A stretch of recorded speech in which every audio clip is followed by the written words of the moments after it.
Hey horror fans, welcome back to Room 237, coming at you with another zombie review.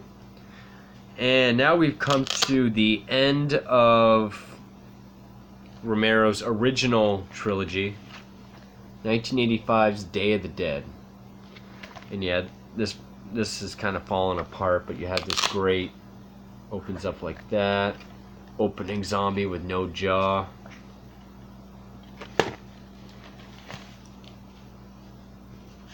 Got a bunch of good features, this little booklet with Tom Savini drawings. So Day of the Dead came out in 1985, and when it opened, it did not get good reviews at all. A lot of people didn't like it because of how bleak it was.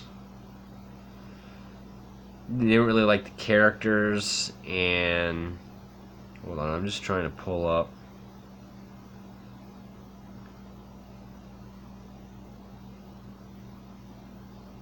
There we go. Yeah, they just thought it was too dark, too bleak. I remember George Romero originally wanted a much bigger movie.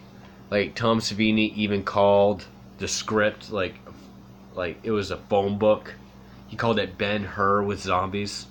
He had to trim down the script a lot. But yeah, this is supposed to be like, even though the Dead films don't really have a chronology, it even seems to restart randomly into three newer films. But this depicts sort of the last bits of the human race. You have a group of soldiers and a group of scientists in this underground bunker. And of course, since it's a Romero film, it's humans that do their undoing. And in the worst way in this. And I mean, yeah, it is kind of dark and bleak. First time I saw it, I thought it was kind of boring. I didn't really care for it. You have Laurie Cardile as Dr. Sarah Bowman. Joseph Pilato as Captain Rhodes, who I guess would be like the main villain, who has great lines. I'm running this monkey farm now, Frankenstein, and I just want to know what the fuck you're doing with my time. They're dead. They're fucking dead, and you want to teach them tricks? So yeah, they're in this underground bunker, and the scientists are having soldiers, because it's underground. I guess it was actually like an underground storage facility. The soldiers sort of round up these zombies pretty dangerously.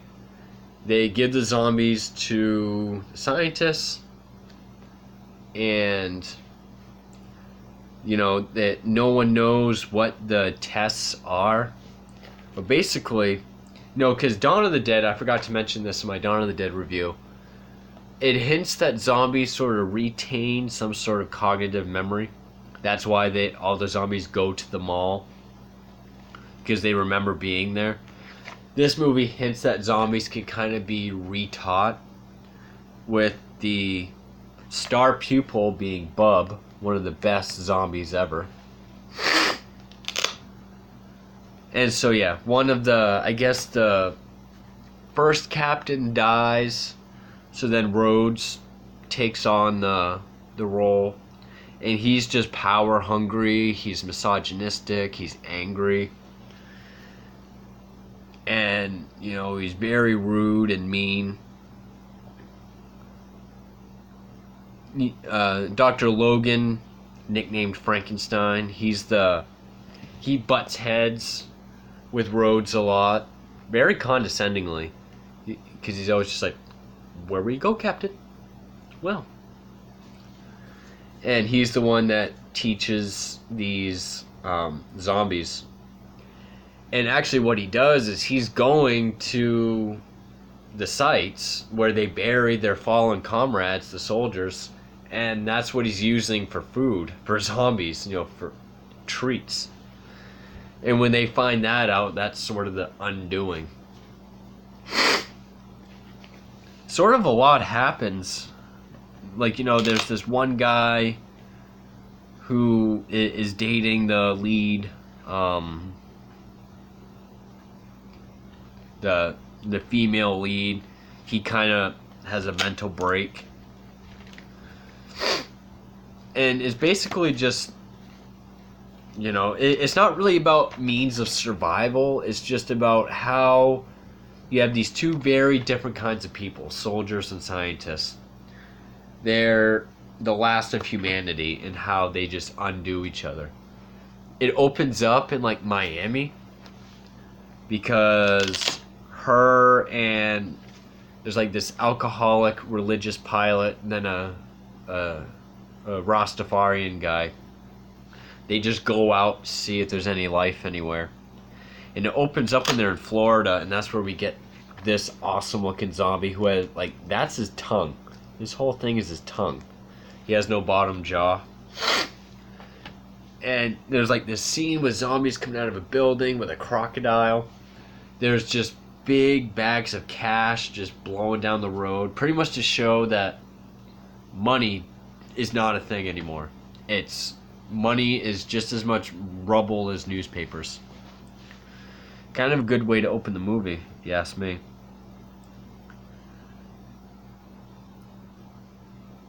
And you get meetings where the scientists and the soldiers butt heads. You do get these two guys that are soldiers. I can't remember their names, but they're fucking obnoxious. They're kind of annoying. I know a few movies of the 80s, like the opening to Chainsaw Massacre 2 is like this. It's like high-pitched cackling laughing. That was bad.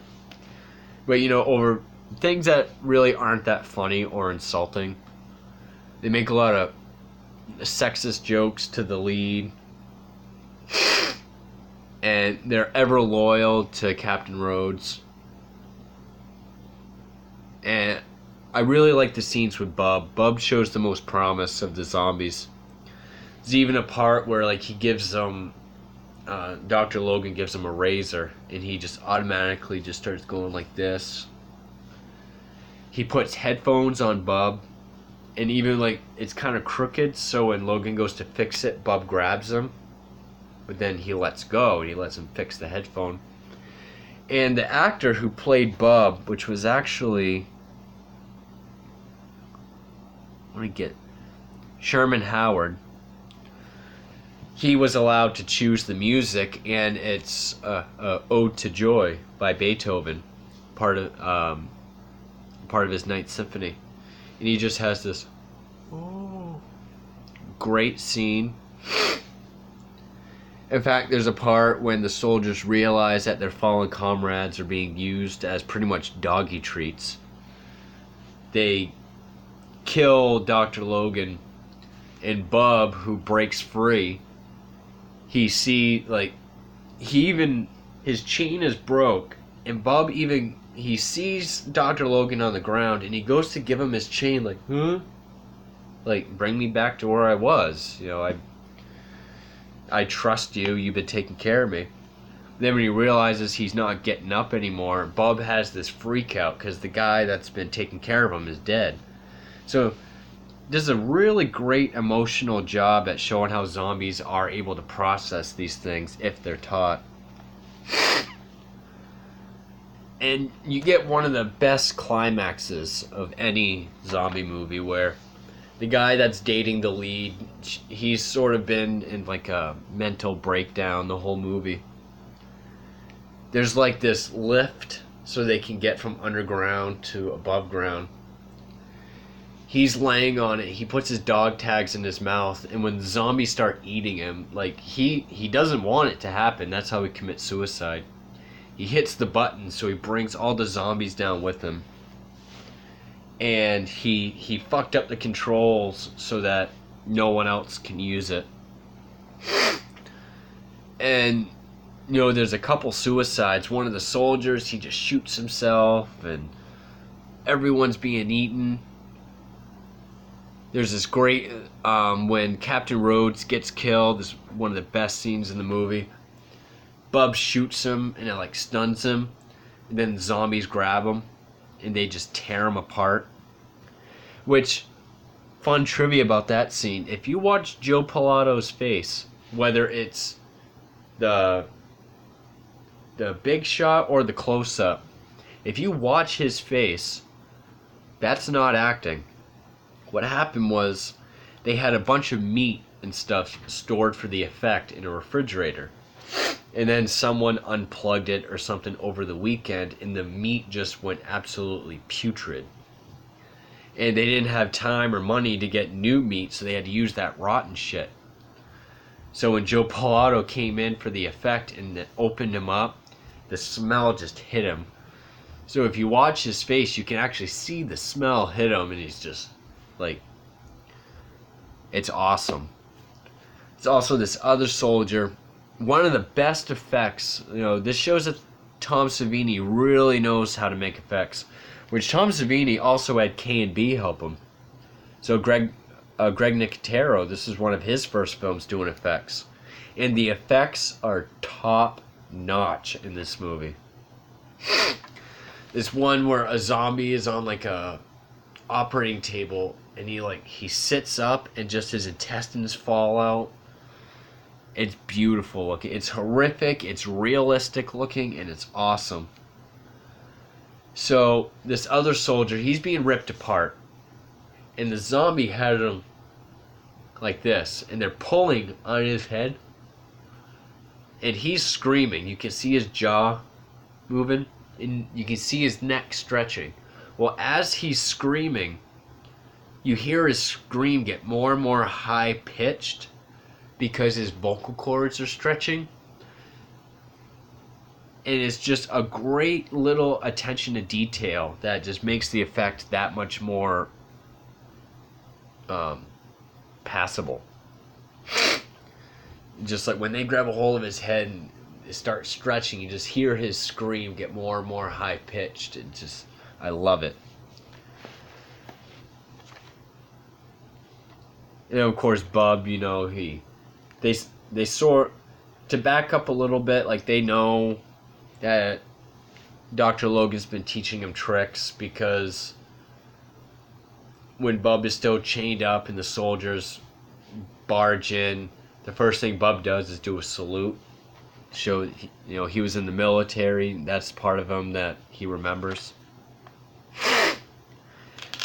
And, our survivors, they're able to get it. I don't remember how. This is a movie that I don't always remember what happens. I don't watch it that often.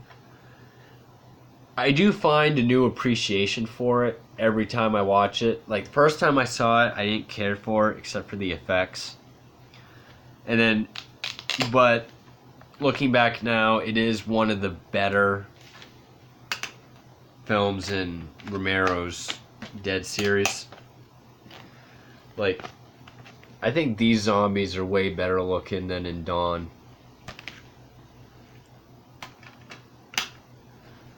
But yeah. So Day of the Dead, it's very bleak. And also, you're supposed to root for Bub. It's just like, this is the third movie in his zombie apocalypse series. He made the right choice to not just make another movie about people trying to hide out and survive. It's pretty much about how when push comes to shove and you're the last survivors, and they're just awful people. Like, you actually root for the zombies. You actually root for Bub, and it's not like in an ironic way, or it doesn't like deceive you or trick you into feeling sorry for him. It's just flat out like, yeah, this is a sympathetic zombie. This is what happens if you take the time to understand your threat. But yeah, the effects are just gorgeous, amazing. I love the effects. This is the last really great Romero zombie film. I understand how people didn't like it when it first came out. Like, they thought it was very bleak and kind of boring, and it was just too dark and depressing. Also, 85 was the year Return of the Living Dead came out, which is a zombie movie where I've reviewed that already, where they just have fun. It's a fun as hell movie. Also, the same year Reanimator came out. So there's a lot of just more fun, tongue-in-cheek zombie movies. And then this one was just ultra serious and dark. But yeah, Day of the Dead, I would say, is still a classic. The effects, you don't get better zombie effects than this ever. These I think are the best zombie effects. The whole climax when the zombies make it down into the underground compound, like there's nowhere to go. Those guys are fucked. Just, I've come to love it over the years. Yeah, I didn't really like it first time I saw it. Now I think it's a true zombie classic. Great movie. Well, for Room 237, that is Day of the Dead. Thank you for watching.